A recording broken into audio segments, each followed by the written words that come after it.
DD214 Gaming Podcast is for mature audiences only. Any videos, music, or entertainment not originating from DD214 Gaming is used and covered under Section 107 of the Copyright Act of 1976, also known as fair use.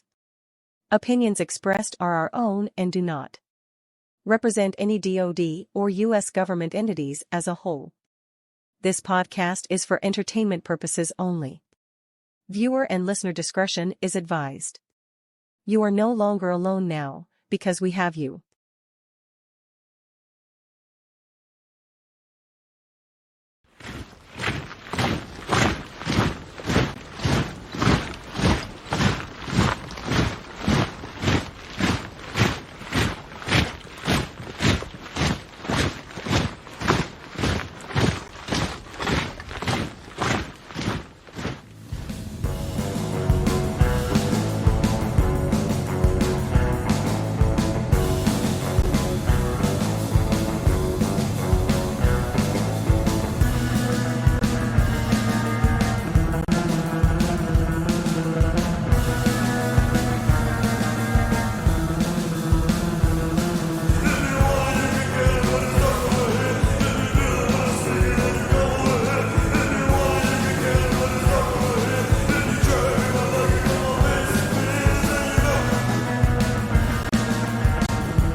Yo, what's happening, everybody?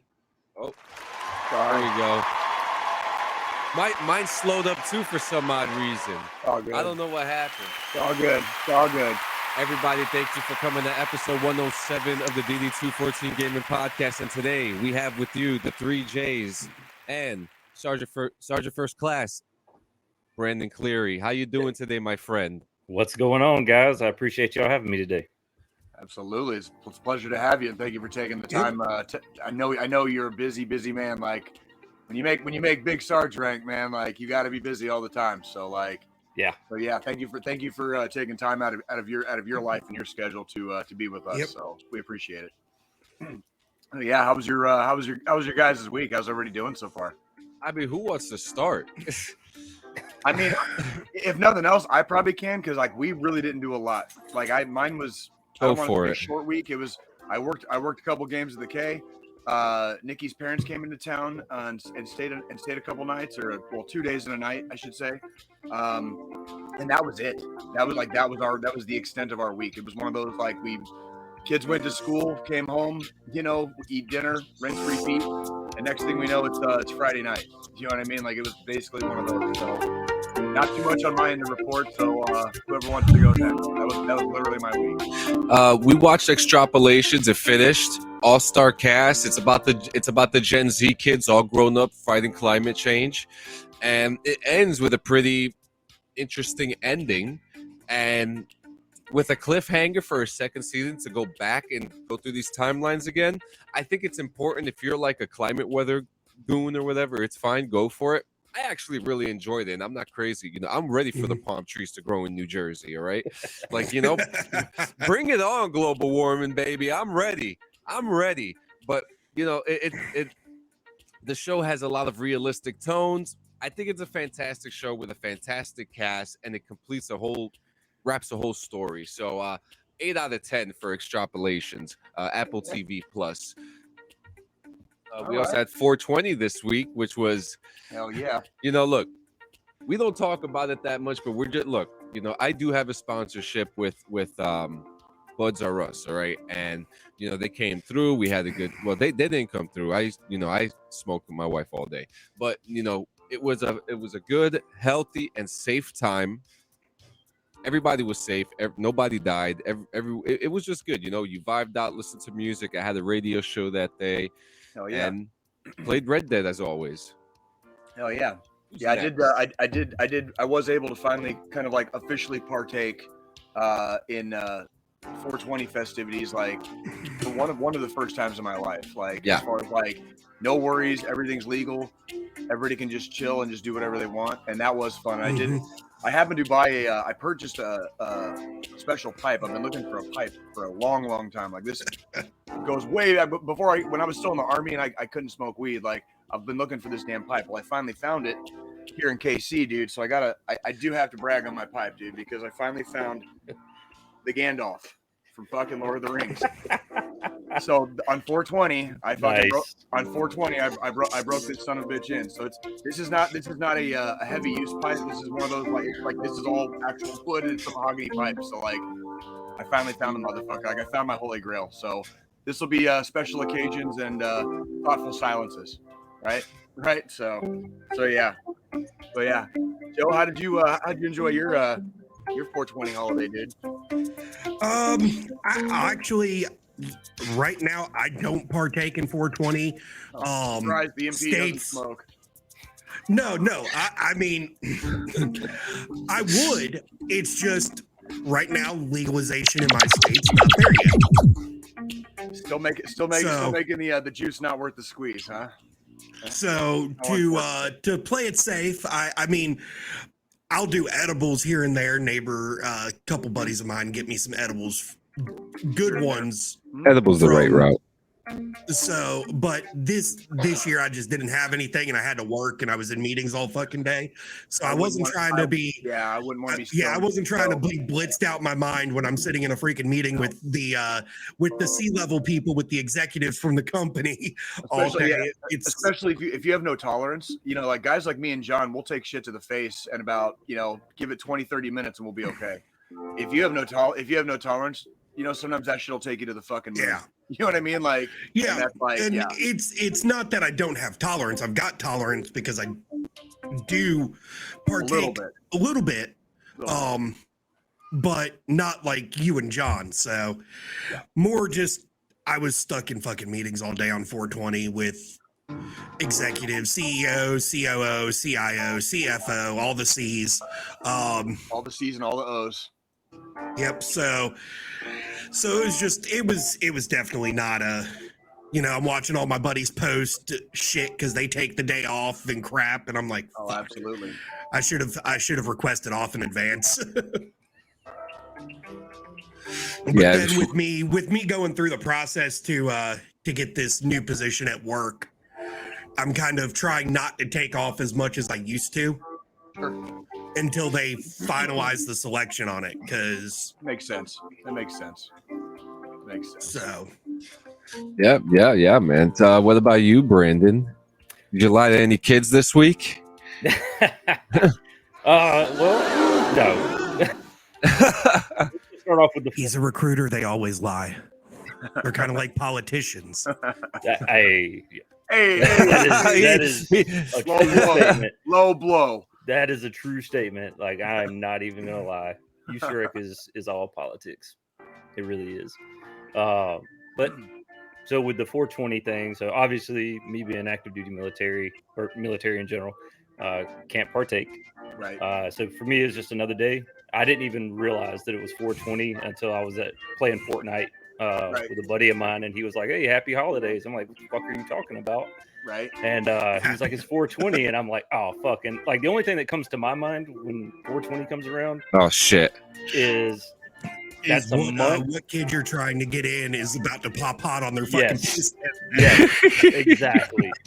So I'm like, "Oh fuck!" Well, here goes a month of waiting on people to clean up. Right. It's really surreal to me being at my age and growing up like in the I was a teenager in the 90s and seeing it from the 90s where everything was outlawed, but there was still a culture around it, and if you partook, you kind of were in that culture to some extent, and to see it go from there to almost outright legalization, and it is outright legal in many places around the country now, and where you can it's basically like being a kid in a candy store for me, because I'm just like the freaking the little 16-year-old that used to go hide in the wash to freaking smoke his doobies freaking like loves this shit. You know what I mean? It's like, and I really do use it. I can honestly say I use it medicinally. So it's like, it's not like me and John are just freaking, baked out potheads. It's like, Islas. it helps a lot. It's not a miracle drug, but it fucking helps a lot. No. Listen, I smoke that shit like cigarettes, all right? I'm not gonna lie to you guys. You see how you see like Chainsaw Willie up in the corner smoking Marlboros for 12 hours a day? Well, that's me. Like. Mm-hmm. I'm a morning and evening guy, and occasionally I'll partake in the afternoon. But I'm 100% morning and evening. Yeah, so. I have to say though, he said Fortnite, and it's been a while since I touched that game, man. But I heard some nasty things about this season. But I just I've been so stuck on Red Dead, I keep forgetting to go into Fortnite. Sorry, John. We need to do another one of those nights, guys. We really do. Oh, yeah. Jay Brandon wasn't play there with us a few times? Yeah. It was Brandon, you, me, and Ghost from Basement Gameworks. Yep. Yeah, and I remember that one game. I got hit with something, and I flew on top of a tree, and I survived the whole thing. That was probably a hammer. Yeah. We probably have. I mean, those hammers were pissing me off. Because we've played like a bunch of games together, but it seems to be like the one game that we seem to have fun with is Fortnite for some odd reason, and I don't know why. I don't know what it is. I can't even explain it, but it's because in Fortnite, if you look at it, Call of Duty, you really need to be tactful when you're playing Call of Duty, but in Call of Duty, you're playing a lot of other adults. In Fortnite, 90% of the time, when you throw a group of us veterans together, we're using tactics to our advantage. We're making call outs. We're doing things like that. And these kids that are on the other squads don't know what the fuck they're doing. Like hurting just getting shit on. Yeah, dude, just stomping their fucking faces in, just like watching their little faces just turn to mush, right? Like in the game.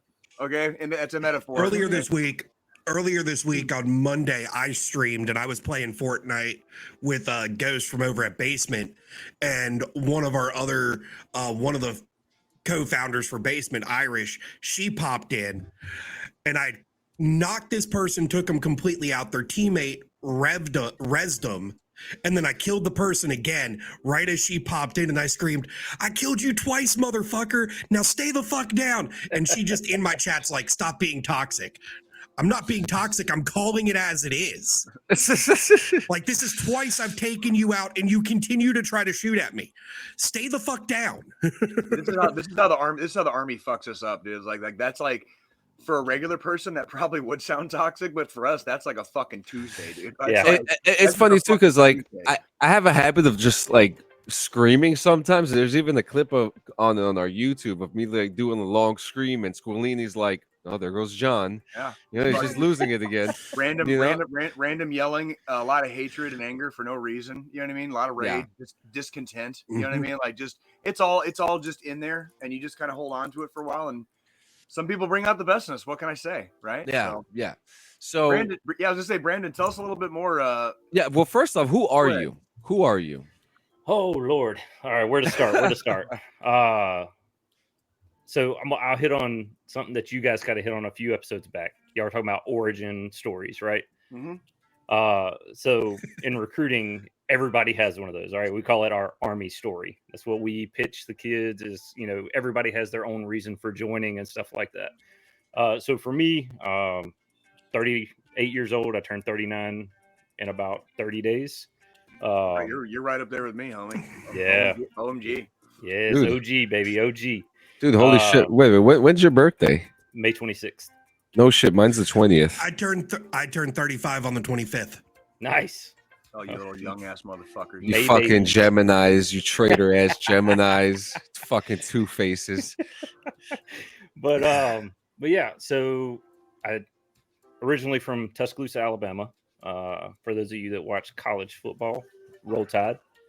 Fuck the Tide. Go Tar Heels. Oh my God. Really? All right. Anyways. So yeah, I grew up in Tuscaloosa, Alabama. Dropped out of high school 3 times.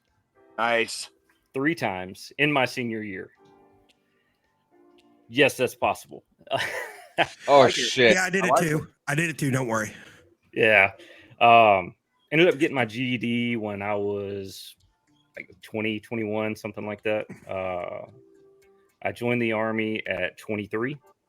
Real quick. What in that little time span between high school and joining the Army? What were you up to? Like, what kind of activities did you enjoy? Because I that was part of my story too. And those years they got quite dark. You know. Yeah. Like, Yeah. like, So when I was 17, I thought I was the shit, right? Like I thought I was about to hit 18 and I thought nobody could tell me anything.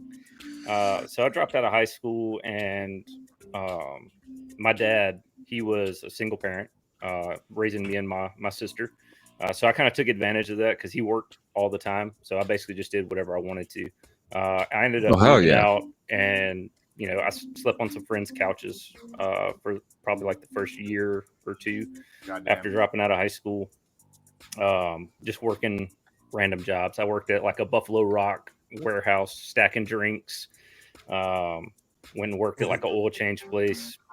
Became a mechanic there for about a year. And then when about 2 years before I joined the Army, I kind of had like a reckoning, I guess you could say, like a life epiphany. Come to Jesus moment. Yeah. That it was come to Uncle Sam moment. Yeah. No, it was time for me to like grow up and quit being a kid and start focusing. Because I had my oldest, she's 19. So she was like 1 year old, and I needed to do something for her, to make her life, to start our family. So I worked things out with my dad after having some bad, 2 years there, and he helped me get a good job at a manufacturing place. Used to be called Delphi. They went bankrupt, but we built the dashboards for all the Mercedes SUVs. So I was in charge of the industrial engineering side of things. All right. Nice. So pretty much anytime there was like a change on the line or something like that, I would be the one to handle all that. So I had to literally know every single workstation in that plant. And there was 23 on one side and 12 on the other. So a bunch of different stations that I had to know basically like the back of my hand. So I did that for about 2 years. And then one day a buddy of mine came back from basic training doing hometown recruiting, and he didn't try to recruit me or anything like that, but I was genuinely curious. I didn't know anything about the Army. So I asked him, what was basic training like? What's your job like? Because at that time, the only thing I knew about the Army was that there was people in there that shot and killed other people. Infantry. Like that's all I knew about the Army was that they kill people. So then I found out. Fuck yeah, bro. Fucking A. What a perspective. Yeah. Hey, we're a bunch of hired killers. Fucking who knew? Who fucking knew? Right? Like, surprise. So go ahead. My buddy was unless you're a cook. Yeah, exactly. Well, so my buddy ended up being a 92 Foxtrot, actually. Oh shit! That's yeah. So that's how I found out that there's more to the Army than just shooting people in the face. Quartermasters lead the way, baby. Yeah, but shooting people in the face is the most fun part. Oh yeah, yeah, absolutely. So when I found out about that, and with my oldest daughter's situation, I'm saying oldest, she was my only child at the time, but now she's my oldest. She was born with a muscle disorder, right? So she has what's called arthrogryposis. It's basically a lack of development of muscle while in the womb. And there are, obviously side effects to that, right? With no muscle, you can't move your arms and legs and stuff like that, which eventually, if you've ever broken a bone and got casted or anything like that, those joints, they stiffen up pretty quickly. So imagine your whole 9 months of incubation in the womb of not being able to move. So basically her arms, legs, and pretty much all of her extremities are affected by this, right? The joints are locked in place. Like her arms are straight. Her legs, she is stuck in a seated position, and she's in a power wheelchair. So I knew at that point in time, when he was talking about the benefits of the Army and stuff like that, as far as like the medical and stuff like that, I knew that was something that I needed to get behind quick. It was a no-brainer. Yeah, it was a no-brainer. So he was back for about what year was this? This was 2007. Okay. Okay. Yeah, August of 2007 is when I joined, and when I say that I joined quick, I joined fucking quick. I did the same thing. So he came back for HRAP, and he told me about basic training, and I found out about the other jobs and stuff like that. So I told him, I'm like, you know what, put me in contact with one of these recruiters. So the next day, the recruiter came to me and my wife's place, sat down, we had dinner. That's the best. That's like the best introduction that you could have, actually. Yeah. That's how that's how we do it in the South. Sit down, have dinner. Yeah, break bread. Like share a meal. Mm-hmm. Yeah. So, and the recruiter told me about EFMP and TRICARE and all that good stuff. Exceptional Family Member Program, to make sure that where you're going in the Army has the medical necessities for your exceptional family member. Right. He told me about that TRICARE. 3 days later, I'm down at MEPS taking the ASVAB, doing the medical exam, and then a week after that, I went to basic training. So literally from start to finish, it was about 10 days from talking to a recruiter to go into basic training. Holy shit! That's what I'm talking about, man. That's what I'm talking about. Yeah. So yeah, but I mean, during that time also, though, it was like that. Now I'm pretty sure it's a little bit slower paced. During because that was the height of the war. When I went in a couple years. Well, I went to MEPS a couple years later, and it was during the surge, and I actually had to wait. I would have done the exact. If they'd given me a 10-day option, I would have taken it. I had to wait about 2 months, and that was because they were pumping so many fucking kids through the fucking gates. You know what I mean? Like that's like. Go ahead, Brandon. I'm sorry. Yeah. So during that time, everybody like lying to kids and getting paid for it, right? Yeah. So the only bad thing that I can say about my recruiter, and I'm not even going to say that it was his fault, but so when I was in his office and I took the practice test, this was the day before or 2 days before I was going to MEPS, I took the practice test, and apparently I did well. Like I didn't know what I scored. He's just like, oh yeah, you're going to qualify for everything. And then we sat down and we started talking about jobs, and he was like, yeah, you're probably going to qualify for like a $40,000 bonus.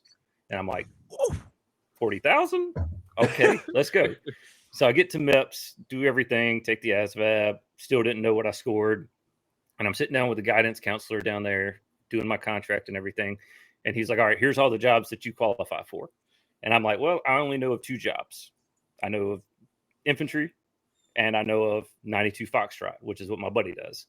So I called my wife while I'm at MEPS and I'm like, hey, these are the jobs. These are what I'm thinking. I know what infantry does. I'm kind of leaning that way.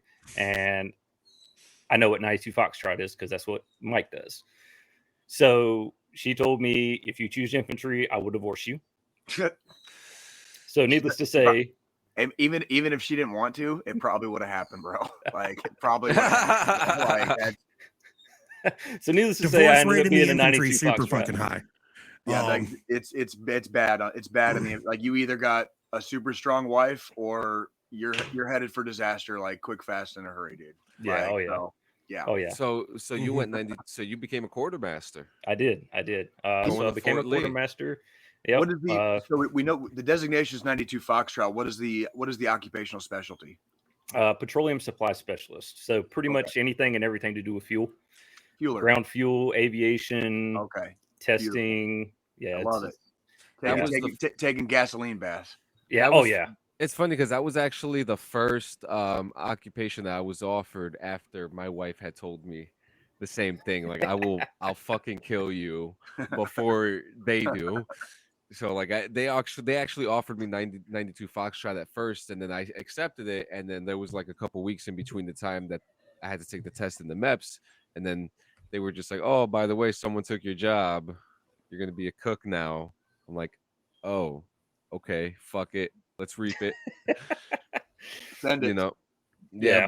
But yeah, I mean, wow, that's such a story, man. You had like an actual, not that anyone else didn't have an actual reason, but you had like a very personal reason to make an easy decision to jump into the Army and, expand your life and continue the mission and do what needed to be done. And now I'm looking at your inquiry here. So you're 16 years active duty right now. Yeah. About to drop that freaking retirement package soon, homie. Yes, sir.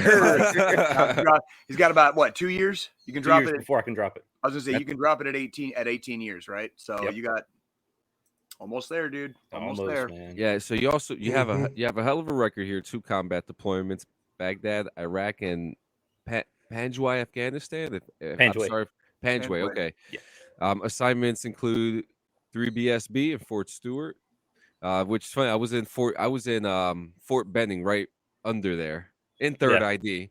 I was also in the BSB unit, and 296 BSB and 123rd Infantry, Joint Base Lewis McChord, Washington.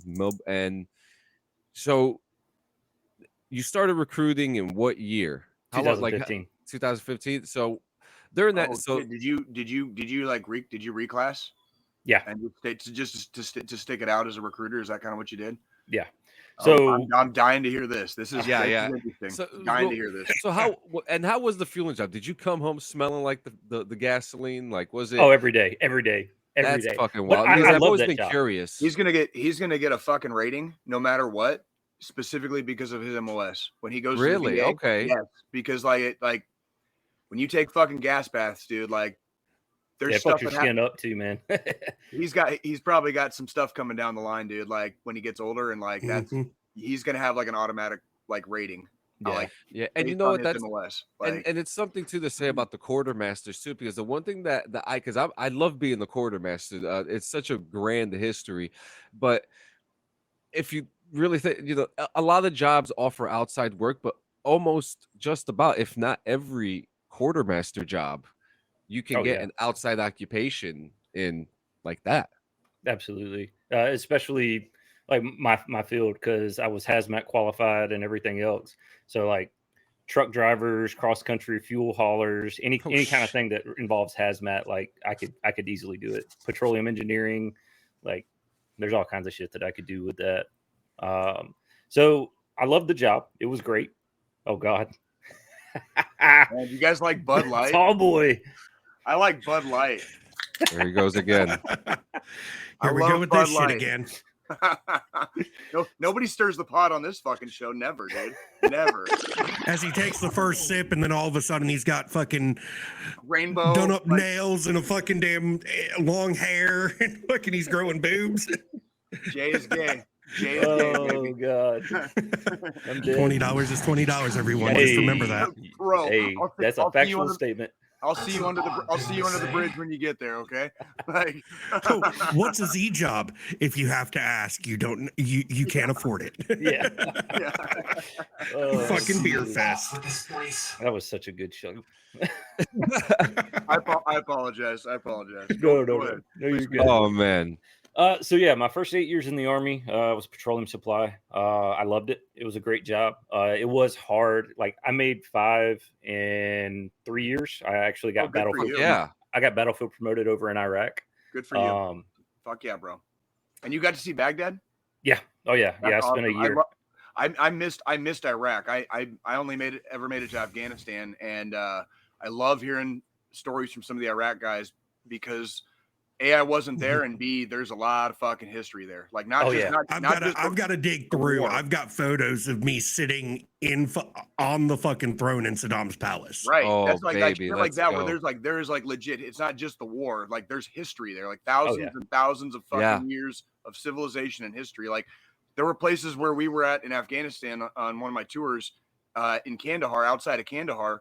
We were marching on the ground where fucking Alexander the Great and his armies were fucking marching thousands of fucking years ago. Hell yeah. And and that's one of those things like people just can't like nobody can ever take that away from us. You know what I mean? Like regardless of whatever happens before, during, or after, like we were there and nobody can ever take that away from us. This is some intense talk. Tell me about Baghdad. I got to hear about Baghdad. What did you think?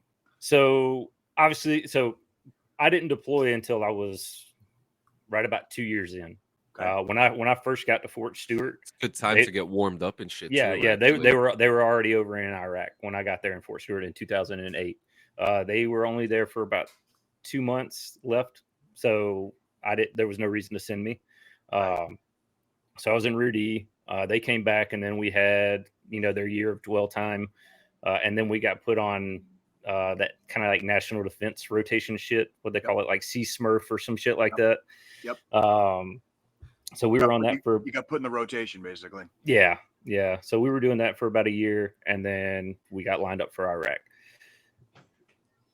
I had that preconceived notion that we all have kind of in our head of what to expect. Fucking all out war and everything else, and what you see on the news, because that's all I had to go off of. The action shots. Yeah, exactly. And then I got there and I was on the convoy security detachment. So Nice. I was in a gun truck. I started off as a gunner and then went into a driver position. So my first time on the road, I'm a gunner as a specialist, and I'm freaking the fuck out a little bit, because I'm like extra observant and everything else. Yeah. Oh yeah. Trying to keep my head on the swivel and everything else all the time. And, it wasn't anything crazy. It was going down the streets.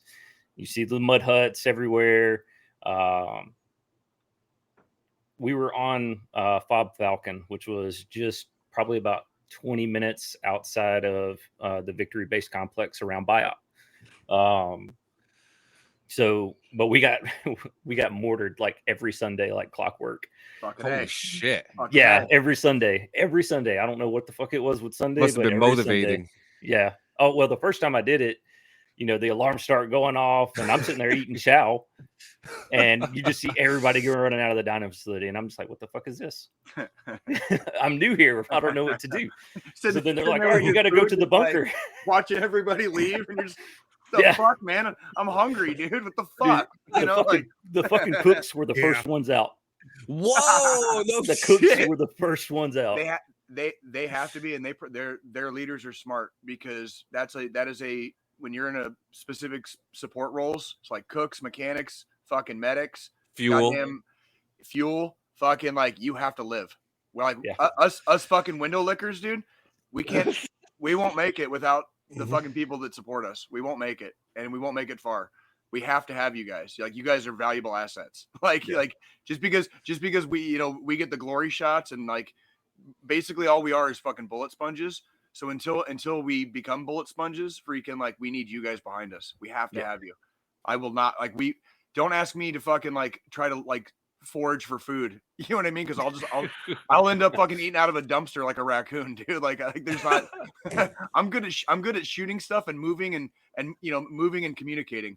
I'm not good at fucking taking care of myself. You know what I mean? Like that's like, you know what I mean? Like that's we're always talking our survivor roles too. Like I always end up being the guy who cooks the humans into meatballs just in case. Like I would eat that. Like you didn't have a choice at one point. So you're gunning. You're outside Fob Falcon. You're gunning. Or no, the mortars are coming in. I'm sorry, mortars are coming in. Yeah. So every like Sunday. I said, clockwork every Sunday. We would get mortared. By the time they were smart with it though.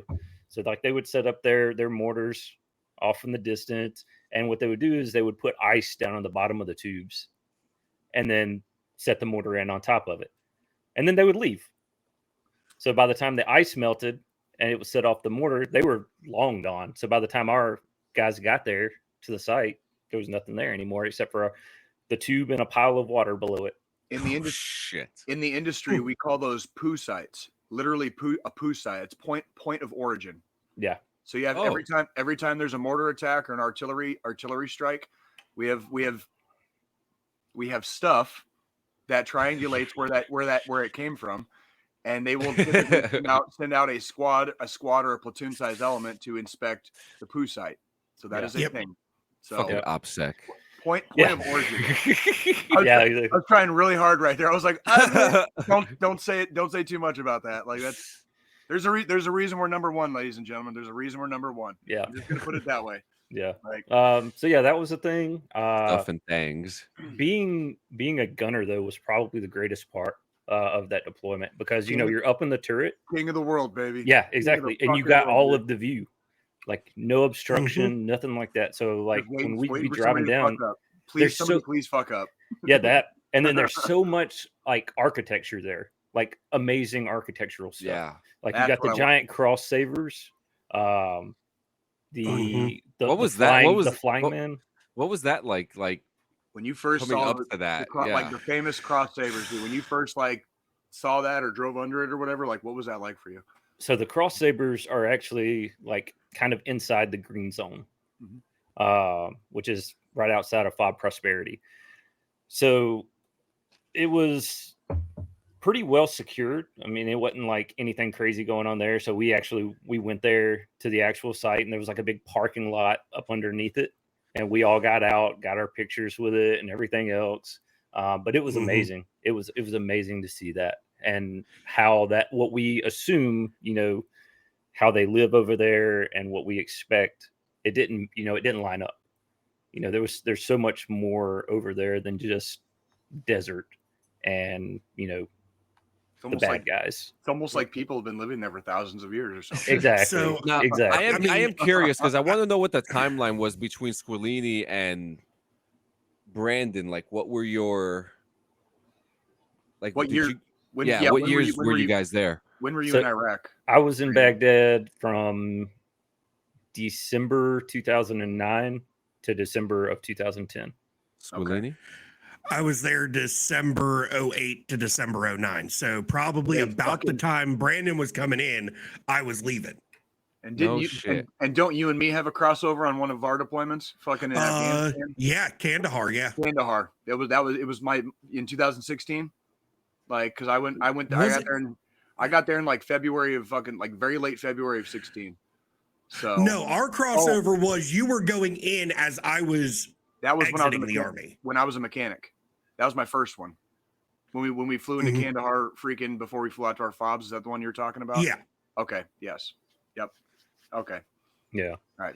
Fucking I love fucking deployment. Yeah, you were going to say something too. I was curious about that. What's that? So I was actually going to talk about the Sabres also, because that was definitely one of those things. Like, I'd seen shit on the fucking news of troops going under the Sabres and shit. And it was definitely one of those, it was a cool experience even for me, because, my first deployment, that was one of the first things we did was we stopped on our way into the palace, because as MPs, like, our base of operations was the palace at that point because we'd already taken it over. So going in, doing the photo ops with the Sabres, it was definitely one of those, like, now I'm a piece of fucking history at this point because I've been here, I've done this. And nobody can ever take it away from you.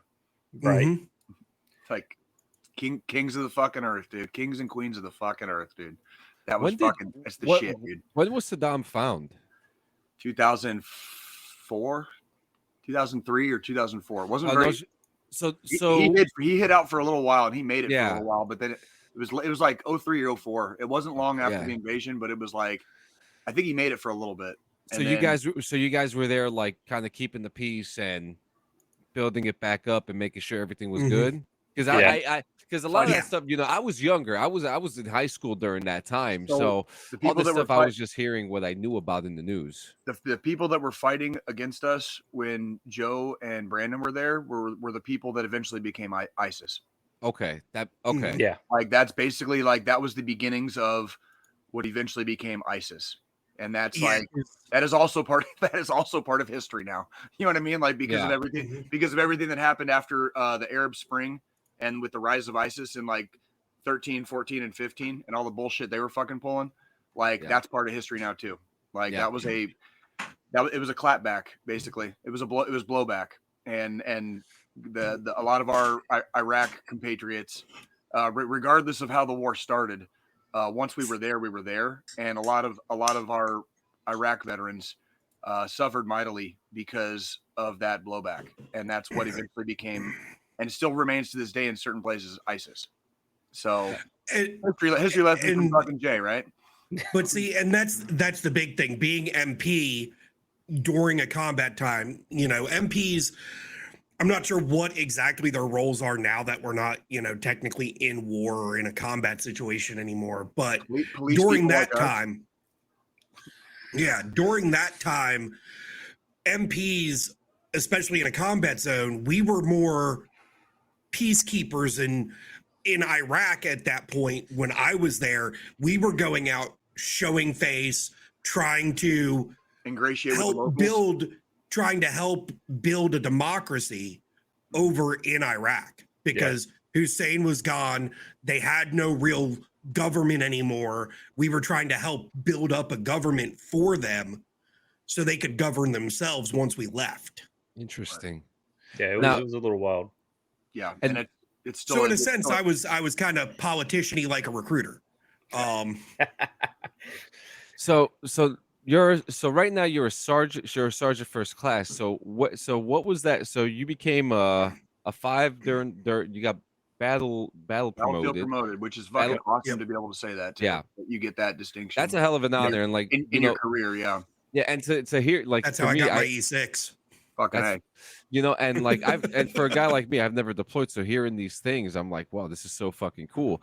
So now during all this time, you know, you come back, you do your deployments. Now was Melbourne recruiting station your first recruiting station?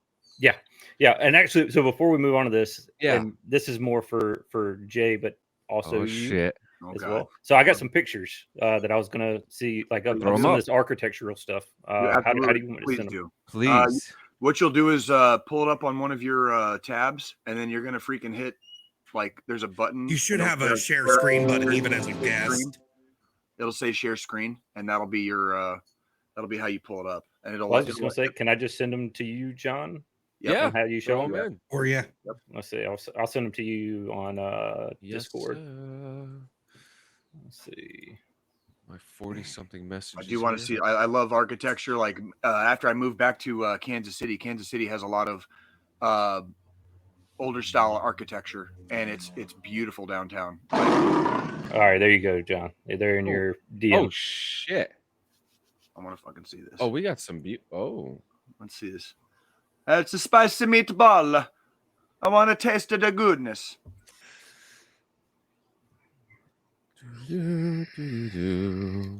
Ba, ba, ba, ba, ba, ba, ba. here's the first one. So, like, this is the stuff that you don't see, like, on the news and stuff like that. Like, Mhm. there's Right. fucking grass there, dude. Like, Yeah. we think it's all desert and shit, but there's fucking grass right there, bro. I was shocked at like how downtown Baghdad looked. It reminded me of a fucking town here in the States. Sure. it looks wild. like, you know, a street you're rolling down through in Florida. Yeah. With the palm trees and the grass in the median. And Except MRAPs. Except MRAPs. yep. And excuse me for Except being. MRAPs. Oh wait. My bad. The cops have those. So yeah, same. And look, Same excuse fucking me for thing. being a camera Same nerd, thing. but I've always been a sucker for photos that have like that yellow like mark on it. I love that shit. I fucking love that. I Sign of the fucking love times. that. That was Let a me sign get of the the next times. one. Yeah. Motherfucker.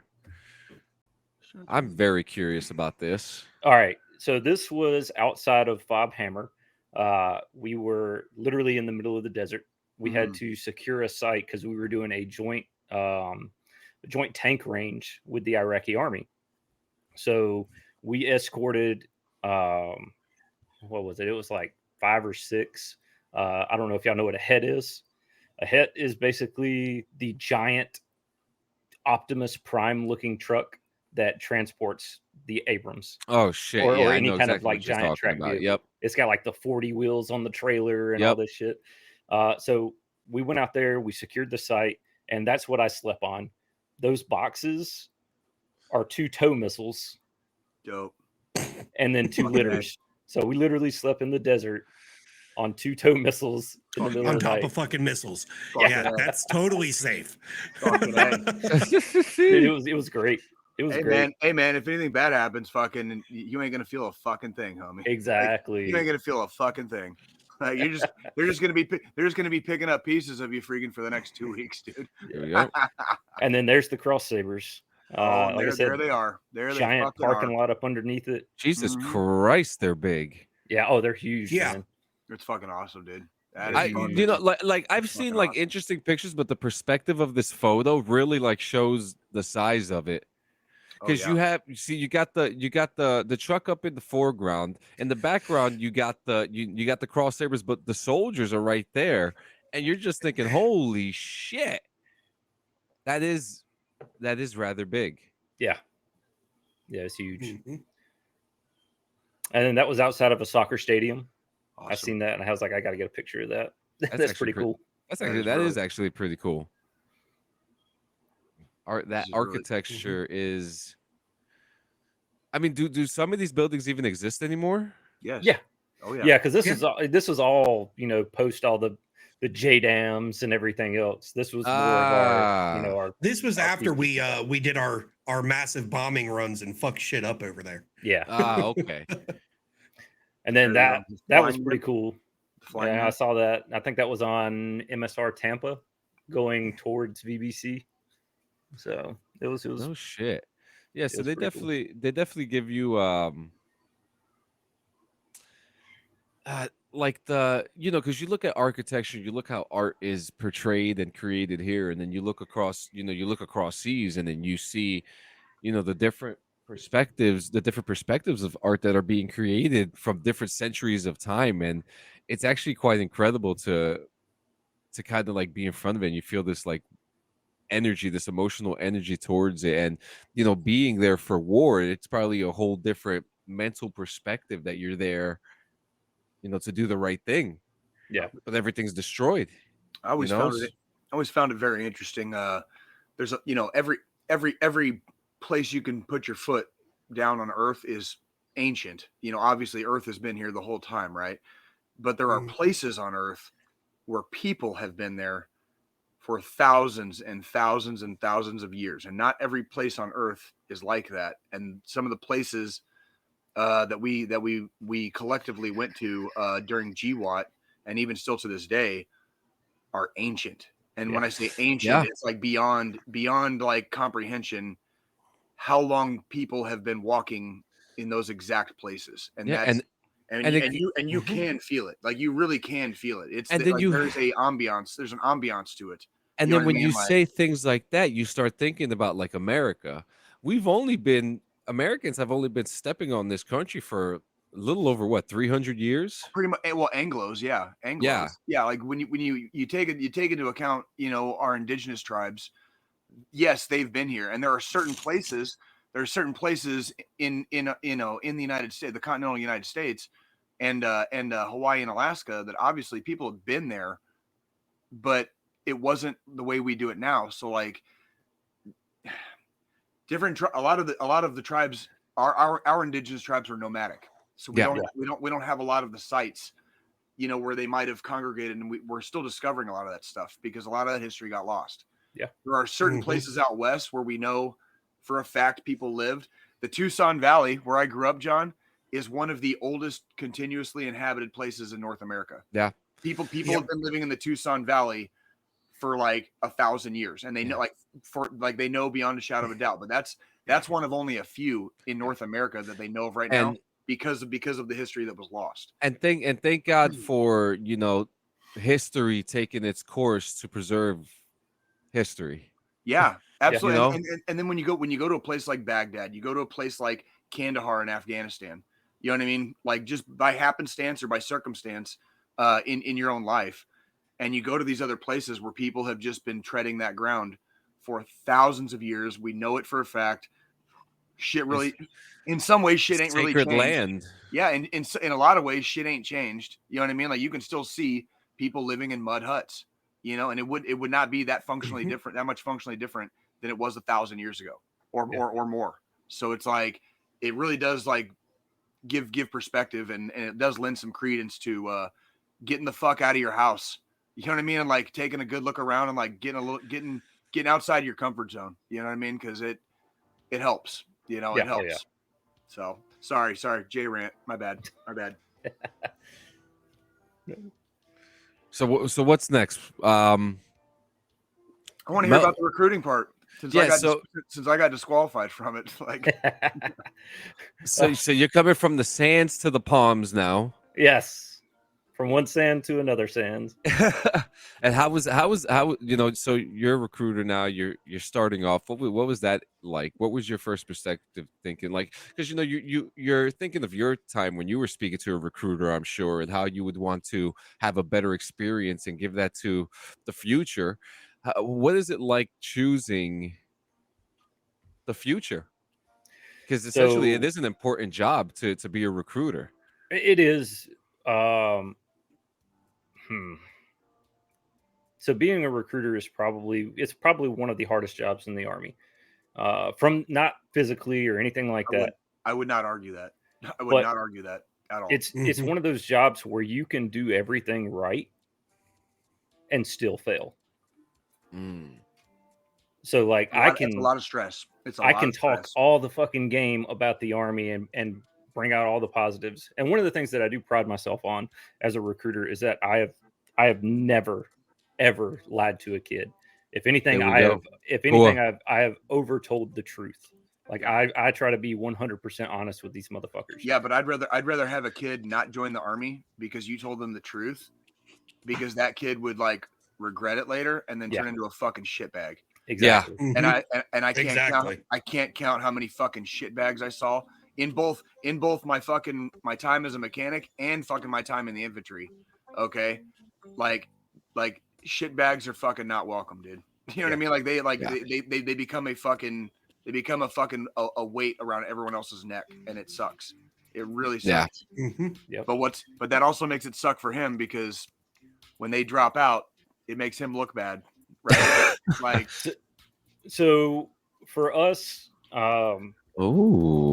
going into it, right? So we get credit for people when they ship to basic training. After that, technically, it's no longer our issue, but it does become our issue because attrition from basic training, from first term contracts, and even throughout their career in the Army affects retention numbers, and a retention also affects recruiting, right? Because the Army has an end strength that it has to meet, and retention and recruiting is the only way there, right? So overall, it does. It's where macro meets micro. Exactly. Yeah. But as far as recruiting goes, like, I love it. I love making an impact on somebody's life. Like, there's people that I've put in within my first 2 years of being a recruiter that I still talk to. Hell yeah. Actually, one of them last week, guy I put in, Greg Hardy. So he was the first ever waiver that I had to run. And when I tell you it was a nightmare, it was a fucking nightmare. Possession of marijuana. Fucking bitch. Oh, man. Yep, possession of marijuana charge. Oh, no. God. Yeah, exactly. Whatever will we do?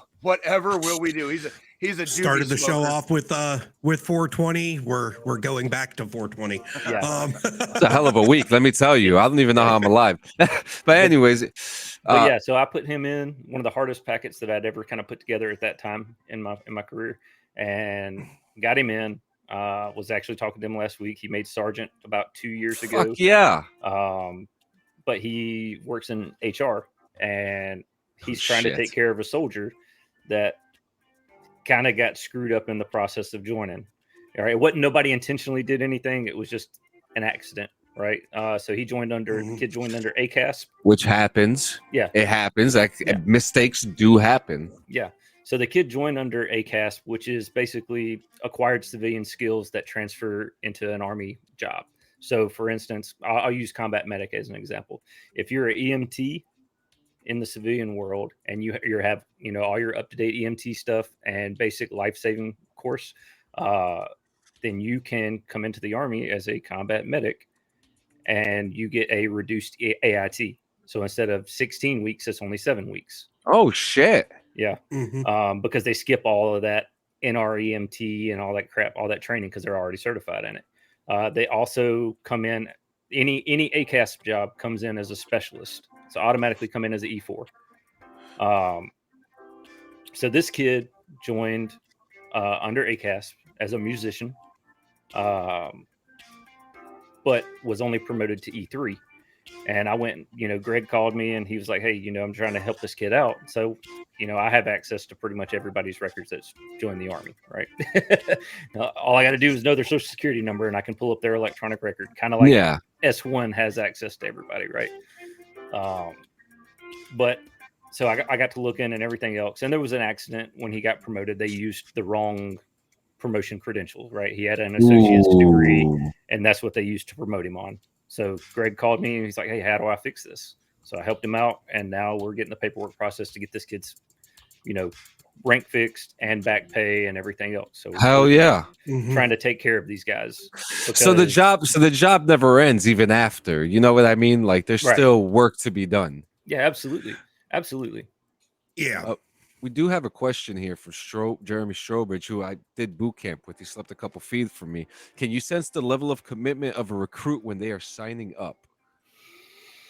Yes and no. Yes and no. Because there's some guys and girls that are just gung ho. You know, they want to do it, and then they get cold feet at the end. You know, I had one guy that came in every week and was at training and coming in and so excited to join and ship and everything else. And he shows up on ship day. We take him to the hotel to get ready for MEPS in the morning to go to basic training. I get a call at 6 o'clock in the morning. Old boy left the hotel in the middle of the night. Damn. So, yeah, you can, for the most part, get a sense of it. But that human factor is always there. What was your guys' last meal before you went to basic? Like when you were like in the MEPS hotel, what was your last meal? I had the cheeseburger. I went to long ago. I went to a fucking Fuddruckers, and I fucking drank a beer after they told me not to. Oh, wait a minute. My last meal was a pepperoni empanada. You fucking remember, don't you? I do. Yeah. So my let's see, my last meal was a 32-ounce tomahawk steak. Fucking A. And a glass of bourbon. Fucking A. Man's meal right there. He was like, that's like a last meal that you have before you die on death row. Right. So my dad, who was a first sergeant at Bragg, he actually drove up to MEPS that night. He booked himself a hotel room at the hotel across the street, came, picked me up, took me to dinner, and then brought a good bottle of bourbon with him. Hell yeah. And we had a couple glasses of bourbon in his hotel room, and then I went back to the hotel. Nice. And then drunk off my ass, I got in the swimming pool at the hotel and sat there and hung out with all the other recruits that were shipping the next morning, and drank some beers too, because one of the guys snuck some beers in. Oh, hell yeah. I think mine was Golden Corral. Golden Corral? Yeah. That's fucking awesome. I can think of worse places. You know what I mean? I don't know how much worse. Like my recruiter offered to do our last meals for us, like take us wherever we wanted. Hey. Hi. What did he say? Huh? What did he say? Hold on. Hold on. Jeremy? Uh-oh. Joe's in trouble. Joe's in trouble. Oh shit. I do have to ask though, what are some of the silliest questions that have been shit. He's this fucking guy. Look at this fucking guy. Joe's cat was wait, that's a big pussy. Oh, boy, you got a big pussy. Boy, you got a big pussy. The missus is heading out, so she was popping in to say bye and let the fucking cat in the office. Who tries to harass the fuck out of my cat, out of the guinea pig. So, but no, he did that. And one of my buddies that signed up with me was like, I want Cheesecake Factory. And I'm like, of all the fucking choices, like he's going to use the fucking credit card to get you something to fucking eat. You're going to choose Cheesecake Factory. Like I'd have gone more expensive than that. Well, I mean, I'm not going to lie. I went to the Cheesecake Factory for the first time, like ever. Like, clearly it's me, right? But I went like for the first time ever last year here in Kansas City. And me and Nikki like had like a little, day date or whatever. And they have a ginormous fucking menu, dude. Like their menu is fucking extreme. Like it's like literally. It's like ECW. There is something on there for everyone. It's 6 pages of fucking actual like dinner items, and then another 12 pages of fucking cheesecake. And they serve alcohol. Freaking, I'm pretty sure they probably give you handies in the back if you ask the right way. You know what I mean? Like it's like Cheesecake Factory is a special place, dude. Like personally, I'm going back for the handies, but that's just me. Like, the missus likes Cheesecake Factory, so we go there. They're Cuban. Their Cuban is fucking amazing. Yeah, I've only been there once, but I was pretty impressed just by the. I've been sheer- twice in my life, and both times have been since I've been with the missus that I'm with now. So, this may be sacrilege, but I've always said that there's cheesecake in heaven and marijuana in hell, and I typically don't really like cheesecake, so. Hey man, if hell exists, dude, like you're gonna be in good company, homie. I promise, dude. Like now I do gotta ask, Brandon, what are you must have had some outrageous tattoos come in, crazy questions, guys like me fucking trying to join, because when I came in with all my shitty tattoos. When I came in, and it's funny too, because the second episode of the podcast, I got this tattoo. We actually, that was actually my first missed episode, but behind this was a marijuana leaf that I had when I signed up for the Army, and I had told them it was just it was foliage. And they believed you? They believed me because there was 5 leaves instead of 7. So okay, it worked. But have you encountered any crazy tattoos that you're just like, guy, you got to get rid of this, or crazy questions that they've asked? I had to get waivers for. I've actually got 3. I've got a good one. Mine. Yeah. So I got this after I was in, and it's a Confederate flag nautical star. I was already in. You fucking hillbilly. It's on my list of cover-ups that need to be done. Yeah. Disqualified. I was young, dumb, and full of cum at the time. My first sergeant, 6 foot 7 inch, fucking big burly black guy. Oh shit. First PT session after I got it. Oh yeah. We're doing our PT test, so we finished the PT test. He was counting my push-ups, and he saw it. We finished the PT test, and then I had to do push-ups for like fucking an hour and a half straight. I'm a fucking E5 at this point, so I'm also getting lectured on how an NCO shouldn't have some shit like that on their fucking body, this, that, and the other, just ripped into. And then I had to go get a fucking waiver for the fucking tattoo. Oh shit! So yeah, Brad, you must have gotten something, man. The craziest tattoo I probably had seen was on a guy's calf. It was full on naked pinup girl. Hell yes. Laying on marijuana leaves. Fucking hey. I like this guy already. Yeah. Tell me this guy went into the fucking infantry, please. Tell me that was the guy. Tell me that was the guy. Did he at least get approved for his waiver? No, so he had to get that shit covered up. So he had to put a bathing suit on. had to put a bathing suit on her, and then add like palm trees where the marijuana leaves were. Yeah. In other words, in order for him to get a paycheck from the government, he had to spend money. Yeah. Oh yeah. I always said, because I had to get waivers for a few of my tattoos coming in, and then they in the early years of my career, there was this one particular sergeant major who we will not name on this show, who was very unpopular, and he started attempting to institute these policies that revolved around tattoos. And like I said at the time, and I held to it, I was like, if they try to make me get something covered up, or freaking like like the shit you like get a tattoo removed, I was like, I'm out. I'm fucking out, because they let me in with them. You know what I mean? You must be talking about Sea Dog. What's that? You must be talking about Sea Dog. Yeah, that one. Oh my god! Yeah. I knew who he was talking about too. Before I reclassed, while I was still a mechanic, and this is right before I reclassed, they made us take pictures of our tattoos. Yep. Every single one of them that was that you could basically see in a PT uniform. Put it that way.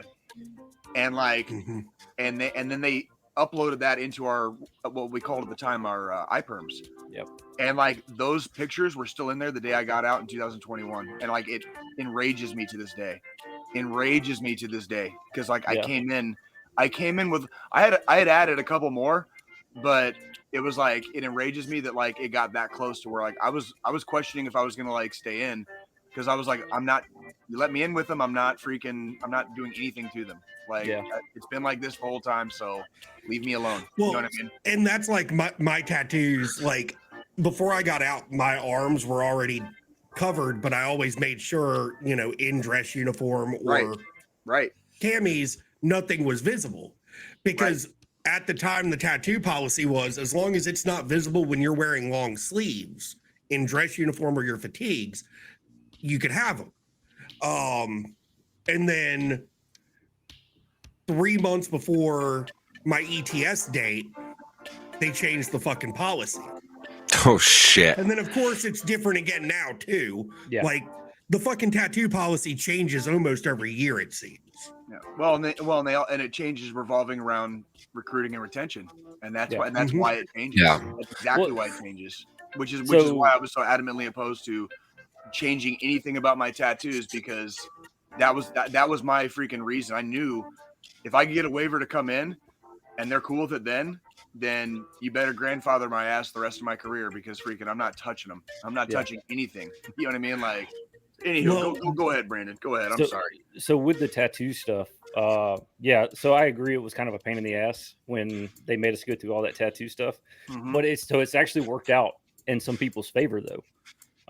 So like what you said, you had to get a waiver when you came in for your tattoos. As long as all that stuff's documented, right? If the tattoo policy changes and you get out, and let's say a year later you're like, oh fuck this civilian world, I want to come back in. As long as all that stuff was documented prior to, you don't need a waiver again. You don't need to do anything. You're basically still grandfathered in if you wanted to come back in or something like that. It did work out in some people's favor. When I ETS'd and they gave me like my packet back, you know what I mean? Yeah. It still contained shit that from MEPS that was like that had my tattoo waivers on it. Like shit. Like my file. They give you back your file basically like when you get out, and like my file still had shit in there about my tattoos. Like fucking almost not quite just shy of 12 years fucking later. That tattoo shit had followed me for fucking 12 years. No shit. Like that is a real thing in the Army. Yeah, so that's got to be cool. I mean, so how long have you been recruiting now? And because I see here, this is your third recruiting station. Yeah, all in all, about 8 years. It'll be 8 years in August. That's pretty cool. That's really cool. Not bad. And so, what is your current MOS designator now? As a 79 Romeo. It is still okay. 79 Romeo. Okay. Yep. So, do you guys still wear the U.S. Army patches? No, so we have, because I know you guys were wearing that, and I think they allowed the recruits to wear them or something like that. No, so the recruits, they wear the old U.S. Army star patch. The one that you guys had. Yeah, that's what we used to wear before I joined recruiting. When I joined recruiting, they'd switched over to the old Liberty Bell with the stars and then the recruiting tab above it. I'm trying to see if I have pretty much the recruiting badge that you would have is now the patch. Yeah.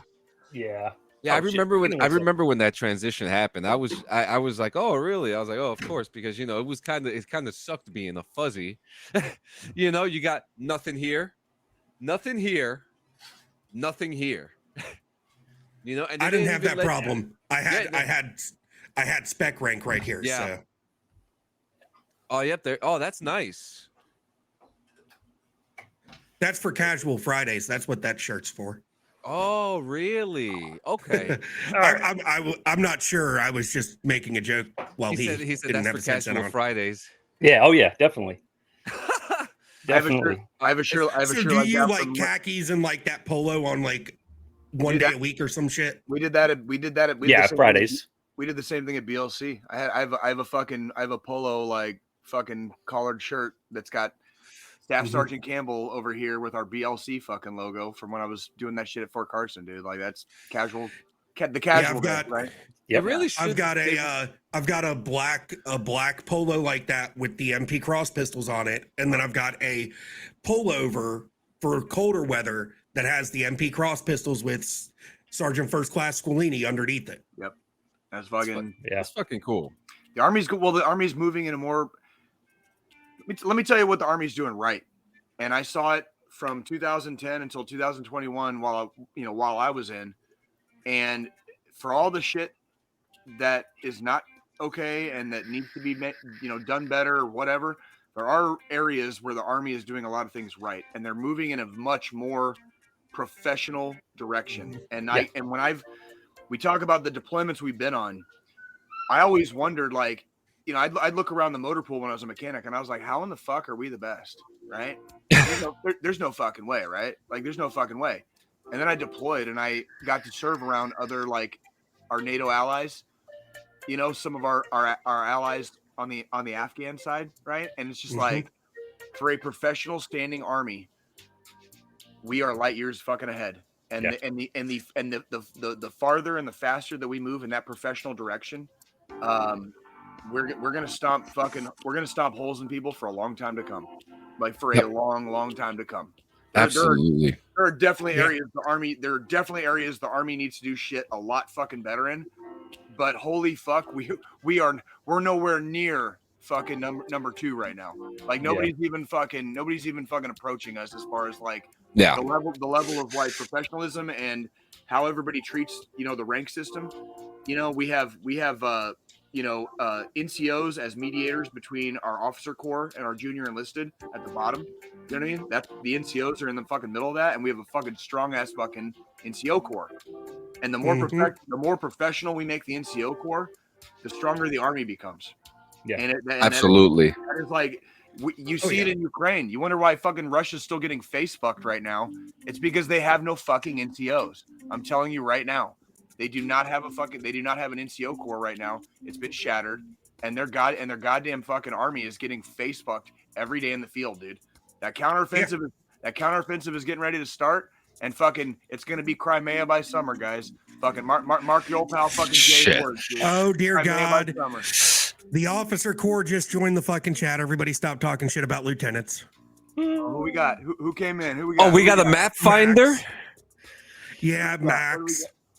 Oh, Max. Hey, Max. Hey, Maximilian. Oh, I do have to ask before we get into our news and stuff, Brandon, what are you playing right now? What are you looking forward to this year? And what is next? So right now I'm playing mostly Fortnite, just because it's like the only game that I can kind of go back to and have fun with. Other things I tend to get burnt out on. But what I'm looking forward to is definitely the Breath of the Wild sequel. Definitely looking forward to that. What else? Shit, really, that's about it. That's the only one that I'm kind of excited. What about Jedi Survivor? I haven't even looked at that game yet, honestly. Don't listen. Did you ever play Fallen Order? Don't listen to these nerds. I've never played any Star Wars game. I'm not. I will never say that I'm like a big Star Wars guy. Cut them out. Don't listen to these nerds.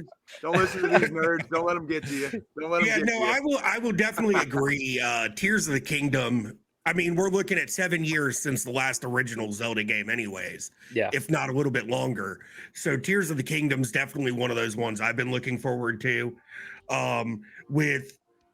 So I will agree on that. That's actually the reason I bought a capture card to start recording and streaming Switch games was because of that.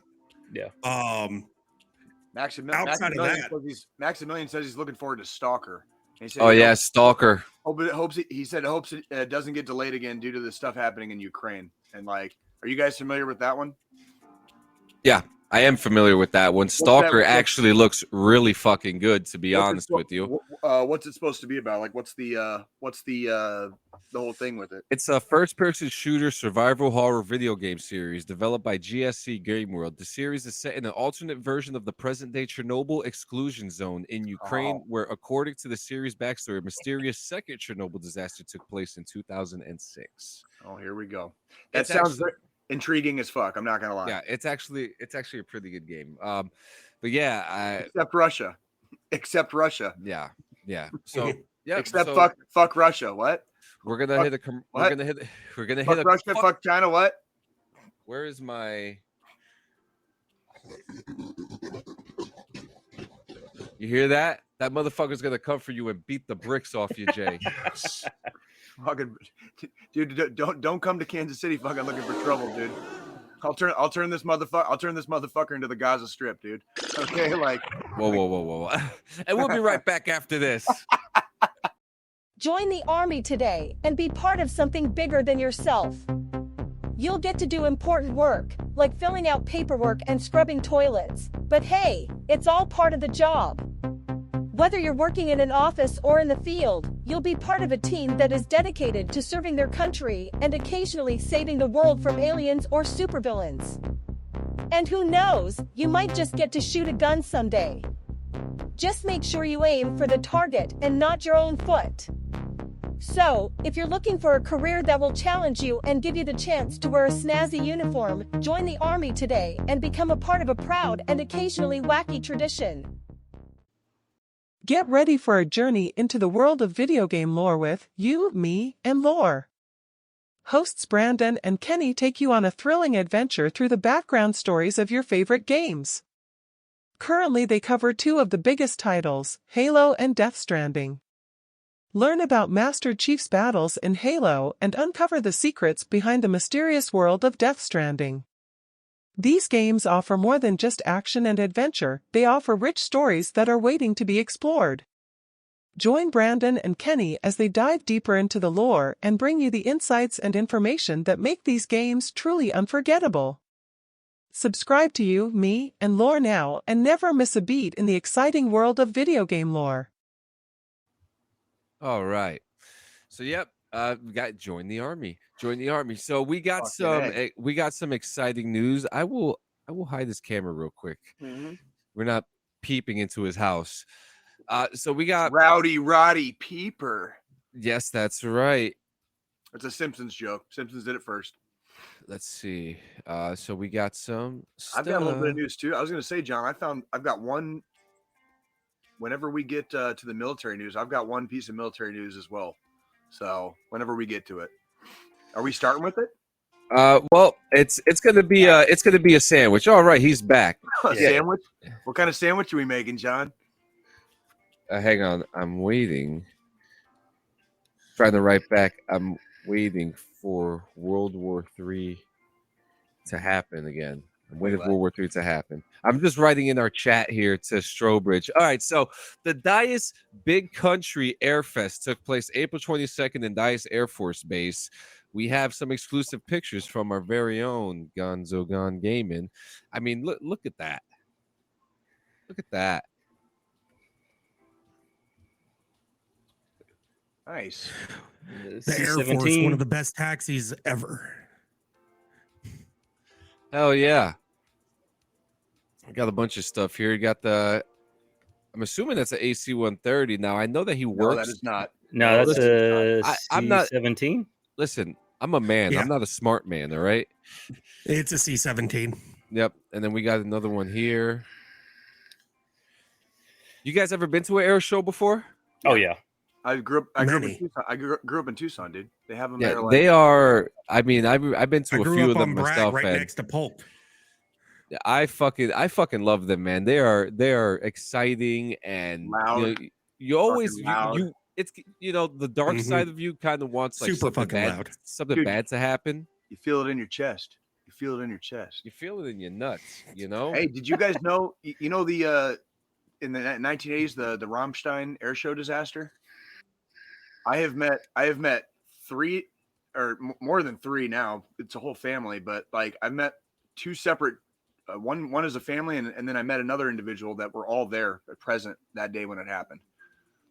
Like, and I happened to be close friends with this family, and they were all there. Like when the Rammstein air show disaster occurred.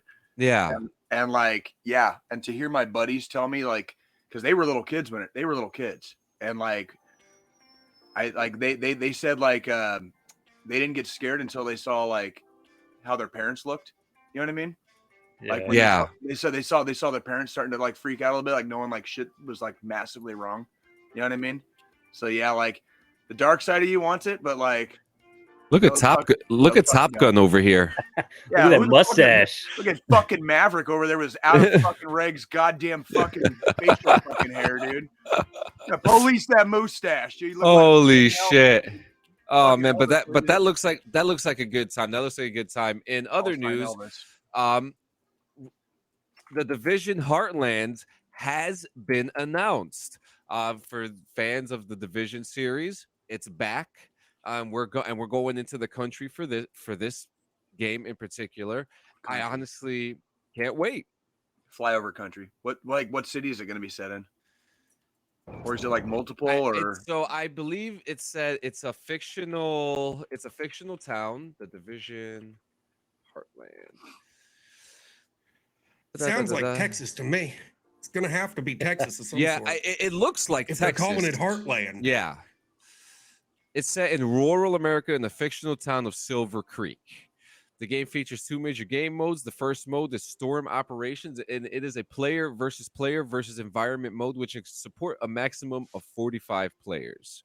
In this mode, players must fend off against agents from rogue factions known as the Vultures while surviving the virus. And if you guys are familiar with what's going on with the virus in the game, it's still going. It's no longer in New York. We're in the Heartland. The next game that has been released, I'm about to blow your fucking minds right now. Some of you guys have probably already seen this already, but I'm going to show it to you anyway. This is the new this is the new game called, well, just look. Can you hear it by any chance? Yes. Yeah, I can hear it. Yeah, just Yeah. Is this VR? No. Be a kick-ass VR game though. Good evening, Ben. God. Yeah, he's already announced that this is not going in VR. Like Shots fired! Shots fired! shoot, move, and communicate. This actually looks really good. This game has been in development for about a year now by like 2 people. Look, do you notice? Hit him again, dude. Hit him again. Now notice the faces are blurred. Yeah.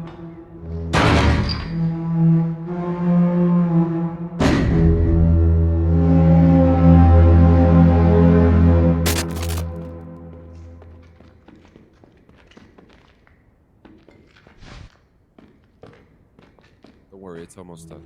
No, you're good. I enjoy watching.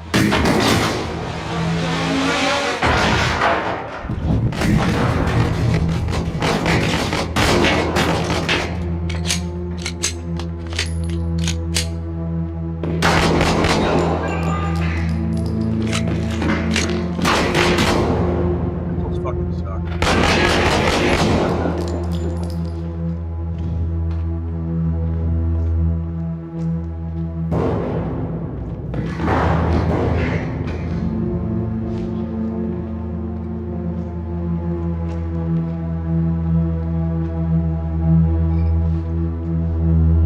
Ben Davies, welcome. Good to see you, buddy. Good to see you.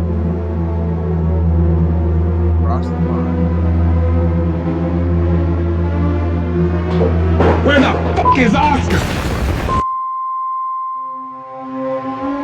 And there you have it. That is the first official final gameplay of Unrecord. I don't know who the fuck Oscar is though. Don't ask me. What platforms is this on? So far, it has not been revealed to be. Right now, we know it's on the Steam wish list. It's not going to be VR, so it will have potential to be coming onto console soon. Holy shit. What are your when you look at this footage, right? What are some of your thoughts when it comes to the tactical movement in this? I mean, it's realistic. It's realistic that you have to make good transitions. It's what we call transitions. So like when you're rounding corners, when you're going into an open space, you saw there towards the end, it's what I would call a bat. Like when he kicked the door, he had to kick the door twice and he had everything to the left covered. But as soon as he turned around, he was standing in an open doorway and that led into another room. That was a bad transition. This part right here, right? Yeah. So watch when he clears all this and that's fine. But he immediately steps out into a fucking doorway. Like that's a bad transition. Like that's if somebody's you got 2 rooms now connected. So there you go. So it's even worse than like just one room. Yeah. There could be somebody freaking like, 40 feet away just waiting for you because they've already heard you come in twice. And that's obviously in especially in these tactical situations, sometimes like there's being quiet, and then there's like just fucking being very aggressive, right? If you're being very aggressive, you're not going to be quiet. Now this mechanic here blows my mind. What he's doing here, and that was the other thing. I was like, they're using a pistol the whole time. I'm like, I want to see this with a freaking like M4. You know I don't think that's going to be an option with this game. That's what I'm wondering. What do you think, Squillini? Yeah. What this is it's supposed to be the body cam of a police officer. So you're a cop, and your view is your body cam. And it's here's my thing. As somebody that was an MP in a situation like this, who then was going into civilian law enforcement when I got out, in a situation like this, you're going into a building. A, you're not going into a building by your fucking self like this. Nope. B, the second you're going to be going into a abandoned warehouse to chase down suspects, you're getting your M4 out of the rack in your fucking squad car. You're not going in with just your fucking pistol. So are we dealing with a rogue cop in this game, possibly? Maybe. I mean, that's what I'm curious. Well, I wouldn't say rogue because he does contact dispatch. Oh, so right here he does, yeah. Yeah, if it was a rogue cop, then dispatch wouldn't even be involved. Interesting. This is only like one level, right? So maybe M4s are in the game, like possibly. It's still shotguns, like whatever. Like it's still in early development. The game looks fan-fucking-tastic, and it's funny too, Jay, because they did really good on the sound. It's like that's what made it like a little bit more. Now, if you remember, I actually showed you the very early development of this footage a couple months ago, and Squillini remembers. You may not remember, Jay, but I did show this footage. It was earlier development footage, which still looked really good, did it not? So now it's now it's kind of like polished and. I mean, I'll play it. I really want to see freaking other weapons though. I partially would hope that even if you don't go into the building with an M4, that they add the mechanic that, like, after you drop a fucking body, you can grab their weapon. Something like that, yeah. Like, that's where I'm like... Because that's something in a scenario like that you would also see happen. You go in with the weapons you have and the ammo you have, and then when you run out, kind of it goes like John Wick style, and you have to grab weapons off of the people you've taken down. I am not going to attack a building full of bad guys by myself with a pistol. No. Okay, that's all I'm saying. That is all I'm saying, dude. Yeah. That's how you die. So, the video looked really good. Like the graphics look amazing. Absolutely. Yeah. It looked like video footage. It was the sound that got me. It was the walking footsteps. Like I can't count how many times we've been in a mock village, doing in training. And like when you've got Op 4 like in the building just waiting on you, and and you hear the sounds, and like I was saying earlier, like you go from trying to be a little quiet to we have to just fucking be aggressive. We have to be aggressive as fuck and just go now. Because like once the element of any surprise is fucking gone, you might as well just fucking send it, right? Absolutely, absolutely. And that's like I would love to see that game if you had like an M4 in your hands, dude. Like that would be fun. That looked like a fun Absolutely. game. In other news, Buzz Aldrin to be promoted to Air Force General. Retired Air Force Colonel Buzz Aldrin, who joined Neil Armstrong as the first two men to step on foot on the lunar surface, will receive an honorary appointment to Brigadier General during a ceremony on May 5th at the Los Angeles Air Force Base, according to a press release from the U.S. Space Force's Space Systems Command. Always honored to serve our country, Aldrin 93 posted soon after the announcement to his Twitter account. He also wrote, "I will bear true faith in allegiance, which is spoken as part of the oath taken by both enlisted and commissioned officers in the U.S. military." This was surprising to me to hear, and I think it's actually really cool to hear, especially with some of the controversies that he's been going through with some of the things that he's been saying. I'm a little surprised, but at the same time, I'm very happy to see that Colonel Buzz Aldrin will now become General. General Buzz Aldrin. Yeah, that's kind of a feel good story on that one. Yeah, for sure. I I actually got a little bit of freaking military news, dude. Like, are you ready for this? Yep, send it, and then I got 2 more things. So I sent to the chat. I got it. These 2 guys won the Ranger Regiment or the Ranger competition this year. So best Ranger competition just happened. These are your victors. They came out of Ranger Regiment. Ranger Regiment has won the last 3 years in a row. I want you, John. Can you zoom in on the kid on the left, please? Do you guys remember a few? I don't remember if it was like. Is that him? The one who did the run? The hour 28 minute fucking 12 mile. Yeah, that's him. Damn. And this kid is the first junior enlisted winner of the best Ranger competition. This motherfucker is not even a sergeant yet. Like, he will be after this. Holy fucking shit. Like, promotion fucking fast tracked for his ass right there. This dude set a fucking world record. It shattered the existing record on the 12-mile ruck march. Absolutely shattered it.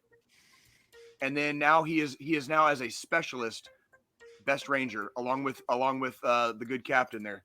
Let me specialist for a couple more weeks. His E5 fucking. I'm gonna tell you that he just locked in Sergeant Major.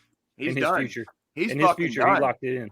All he's got to give that kid a few rounds in fucking Africa. You know what I mean? In some of our operations. You know what I mean? And then like fucking send his ass to staff, dude. Let me tell you something. We need guys like that leading the way, dude. Like, these are these 2 guys. When I look at these 2, I look at fucking leaders, man. I look at fucking leaders. Okay, that's fucking Rangers, dude. Like when I went to ALC at Fort Benning, guys from regiment were in our class. This guy's gonna have a statue made of him. These guys are like it's like super infantry. Does that make sense? Yep. You have your regular like line infantry, and then like Rangers are basically like super infantry, you know. And it goes and the tiers start continuing to stack from there. And that's like a lot of your guys in Delta are pulled from fucking regiment. Like they are freaking omnipresent in the soft community. Yep. Like Rangers don't fucking play, dude. And like this kid is a fucking monster, dude. And I got the best part. He's on our fucking side. He ain't no Marine. We have that fucking guy, dude. Like that's our guy. Like that's fucking badass as fuck, dude. Like congratulations to the fucking best Rangers, best Ranger competition winners, fucking sir, and goddamn soon to be fucking sergeant. Because like motherfucker did all that before he fucking made stripes. Like so, very much looking forward to. It's kind of scary. Very much looking forward to like the future career of this young man. And good absolutely best of luck to him moving forward. Yeah. So Ben, I'm gonna have to send you a guest form or something to have you come on the show next week or something. So he has some information here. The Army Medical Service esports team. We play Call of Duty Modern Warfare 2, League of Legends, Rocket League, World of Warships, and Formula One. I love Formula One. At a competitive level, and all games are streamed on Twitch. The teams are made up of regular, reserve, and veterans. Any support is welcome. Once I get that link, I'm going to have it up for you, my brother. But that is actually a great opportunity. I want to talk to you more about that. Okay. And other news, and this is actually the last thing we have here. For those who don't know about your GI Bill, did you know that you can get it for landscape designer?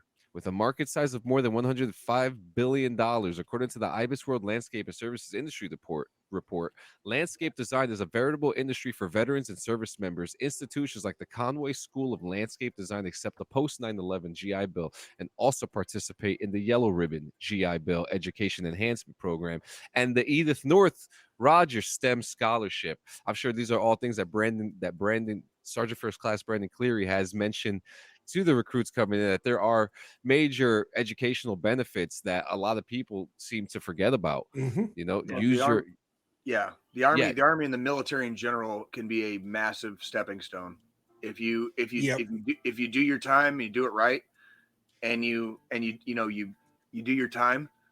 On the back end of that, there's a wealth of benefits and things that are specifically designed for veterans out there, and they're kind of just waiting to be picked up. Yep. It's whether or not you choose to pick them up after you after you get out. So Absolutely. And the next one is automotive technician. The Bureau of Labor Statistic projects little to no change in the automotive service technician and mechanic job outlook through 2031. And trade schools like the Universal Technical Institute with its 16 locations nationwide are post 9/11 GI Bill applicable. The automotive dealer initiative also falls under the VA program's eligibility. The National Institute for Automotive Service Excellence offers testing and certification. If you want to cut hair, if you want to, do things like this, barbers and beauticians are also considered. To stay a cut above, no pun intended, consider attending a vocational school for cosmetology. Buckner Barber School in Dallas, Southern Careers Institute, and the American College of Barbering are among the institutions accepting the VA benefit to cover your tuition costs. Yep. Another one, foreign program approval is also there as well, and those interested in pursuing their education abroad can do so if they meet the following criteria: eligible for or already receive VA education assistance. The program is VA approved, and completion of the program is at a higher learning institution where students earn a standard associate degree or higher, or a degree of equal value at the school. I actually just found out about this morning when I read about it. It was actually quite interesting. The benefits do include funds for schooling and housing. However, not all schools have been approved through the VA. Got two more here, and this was actually very surprising. You can go to school for tattooing. Nearly 30,000 tattoo artists are employed in the U.S., according to an IBIS World Industry Report published in 2021, and the industry is only expected to grow. In 2022 alone, the market size was projected to increase more than 5%, and the Florida Tattoo Academy, which falls under the state's Department of Education, is a VA-approved tattoo school. Individual shops that offer apprenticeships can also qualify, like Body Art and Soul Tattoos, which has locations in Brooklyn, New York, Los Angeles, New Haven, Connecticut, Philadelphia, and Tampa, Florida. I think that's also a really good opportunity because art leads the way, does it not? So how cool would it be to use your GI Bill and go to tattoo school with? And last but not least, woodworking. Those looking to carve out a niche in woodworking can do so at several institutes and schools that specialize in the craft. Schools like the Center for Furniture Craftsmanship, the Vermont Woodworking School, the Port Townsend School of Woodworking, and the Sam Buford Woodworking Institute are just a few available options. Careers vary from cabinet makers and bench carpenters to furniture furnishers and woodworking machine setters, operators, and tenders. And employment in the industry is expected to grow 3% between 21 and 31, according to the Bureau of Labor Statistics data. All this, if you're looking for a school near you, go to va.gov under your educational benefits. You will actually have a whole list. That's a whole PDF file. It's like a couple pages long where you'll find all the schools that are available for these and many, many, many more. Yep. Fucking A. Tie all that shit in. Sign your life away. Tie all that shit in with a VA small business loan. Mm-hmm. It's actually funny because I actually have a link over here. 3 advantages vets have for starting their own businesses. Fucking Nikki. Straight up fucking came in with the burn. My goddess just like roasted my ass, dude. Yeah, and you know what? What I'll do for you guys in the group, I'll throw in the link here for 3 advantages vets have for starting their own businesses, because I'm actually going to look into that. And I see Hotel Tango Distillery there in the picture. That looks really good. Sergeant First Class Brandon Cleary. It's been a long time coming. It was so fun. Before we get to our final thought, do you have anything else that you want to say to us? Any words of encouragement for anyone who wants to join in? Yeah. So if you're looking at joining, it's just like any other job out there, right? You got good days, you got bad days. You got bosses that you don't want to work for. You got bosses that you want to work for. The great thing about it is that every couple of years we move around, so people change out. Yeah. I mean, if you want to do it, just do it. Don't think about it. Just go for it. Now, if someone is in like California, can they give you a call at your recruiting station? Yeah, they can. Technically, yeah. And then you'll probably just end up sending them to the guy nearest them, right?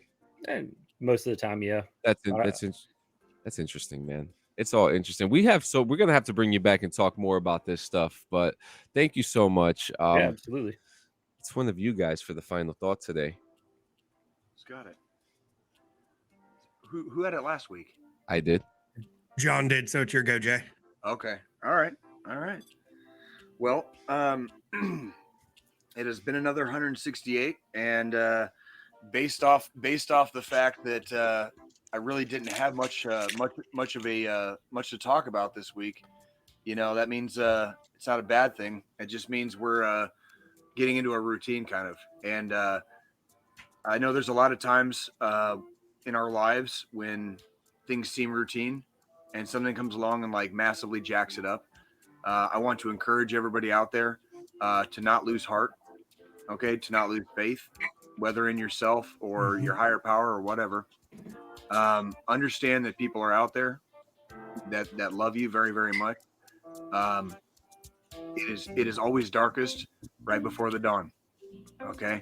Sometimes you just have to wait it out. And I know it's easy for me to sit here and say that, but the reality is I've lived it a few times, and I've also lived through it a few times when people that I knew and loved decided not to come back. Okay. We want to encourage you guys every week to hang on. A lot of people ask for a few minutes, maybe a couple of hours. We ask for 168 hours here. We ask you guys for 7 days every week. We need to see you here next week. We need you in formation. All right. If you are having bad thoughts, if you're having intrusive thoughts, okay, it's okay to have them. It's not okay to act on them. You need to call 1-800-273-8255. You can dial or text. You can text star 988. You can actually call 988. Okay, and somebody, a licensed behavioral health specialist, is waiting for your call.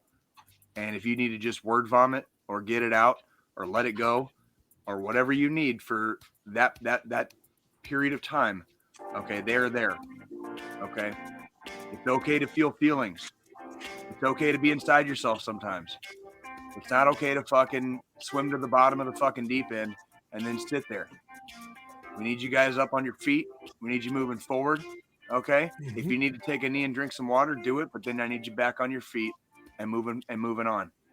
All right, guys, it was fucking wonderful. Absolutely. Star and Cleary, it was a pleasure, sir. It was a pleasure. Well, my apologies. It was a pleasure, my man. It's a pleasure, my man.